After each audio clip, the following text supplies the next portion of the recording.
అలాగే దానికి చిన్న ఎక్స్టెన్షన్ అండి. ప్రతిరోజు మాకు 4-5 కాల్స్ వస్తూ ఉంటాయి, చిన్న సినిమా ఒకటి ఉందండి చూడండి అవన్నీ. అలా మాకు ఉన్న టైంలో మేము మ్యాక్సిమం చూస్తూనే ఉంటాం. మా మైత్రి తరపున కానీ, మా రాజుగారి వాళ్ళ డిస్ట్రిబ్యూషన్ తరపునే కానీ ఏది మా ప్యానెల్లో మెంబర్స్గా ఉన్న మేము అందరం మినిమం సంవత్సరానికి 70-80 సినిమాలు రిలీజ్ చేస్తూ ఉంటామండి, చిన్న సినిమాలు. అంటే అన్ని కంటెంట్ రిచ్ అంటే అన్ని సినిమాలు, ఇప్పుడు మేమైనా సరే అన్ని కంటెంట్ రిచ్ సినిమాలు చేయలేమండి.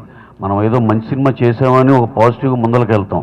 అలాంటి దాంట్లో ఆఖరికి ప్రొడ్యూసర్కి, చిన్న నిర్మాతకి నా సినిమా కనీసం నా థియేటర్లో రిలీజ్ అవ్వాలరా, హిట్ ఫ్లాప్ తర్వాత జనాలు తీర్పిస్తారు అనేది మినిమం అతనికి ఉండే హక్కు, అతనికి ఉండే ఇదండి ఆశ. కానీ అలాంటి దాంట్లో మేము మా ప్యానల్లో ఉన్న రాజుగారు కానీ, మేము మైత్రి మూవీ డిస్ట్రిబ్యూషన్లో కానీ, వీటిలో కానీ అందరికి సపోర్ట్ చేసి మినిమం సంవత్సరం 70-80 చిన్న సినిమాలు రిలీజ్ చేస్తున్నామండి.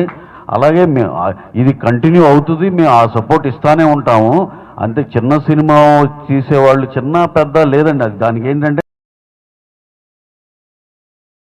మనం ఒక సినిమా చేసిన వాళ్ళు ఏమైనా చిన్నది ఏదో అనుకుంటున్నామేమో, కానీ చిన్న పెద్ద తేడా లేదండి. పెద్ద సినిమా చేసి బోల్తా పడితే ఇందాక రామారావు గారు చెప్పినట్టు కరెక్ట్గా అది చిన్న సినిమానే.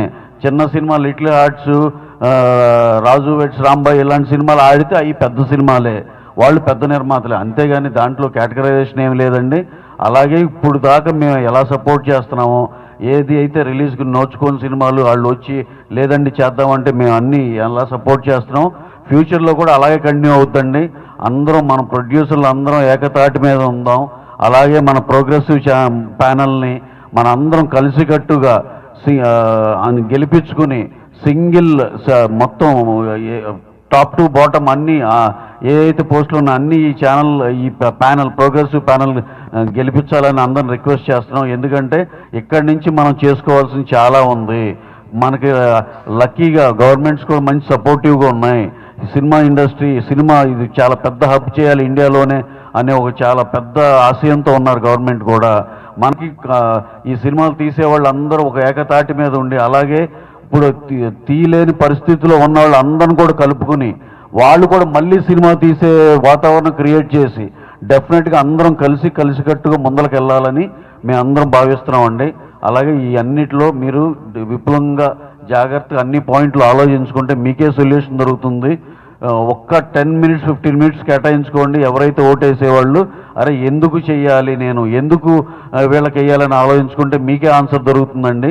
మేము ఎవ్వరం ఇక్కడ ఏదో పోస్ట్లో కూర్చోవాలా, లేకపోతే ఇలాంటి టైము ఇలాంటి ఎనర్జీ కూడా నిజంగా మాకు లేదండి. కానీ ఇక్కడ ఇందాక చెప్పినట్టు చాలా విషయాల్లో అందరం కలిసి కాపాడుకోవాల్సినవి చాలా ఉన్నాయి ఇక్కడ అనే పాయింట్కి అందరం ఒక తాటి మీదకి వచ్చాము. తప్పితే ఇక్కడ ఎవరి మీద ఎవరికి పెత్తనం చేసే ఉద్దేశం లేదండి. చేతనైతే నలుగురు సాయం చేస్తాం, లేదంటే కనుక చెడైతే చేయమండి, అంతవరకు అయితే చెప్పగలమండి. Thank you one and all. Thank you.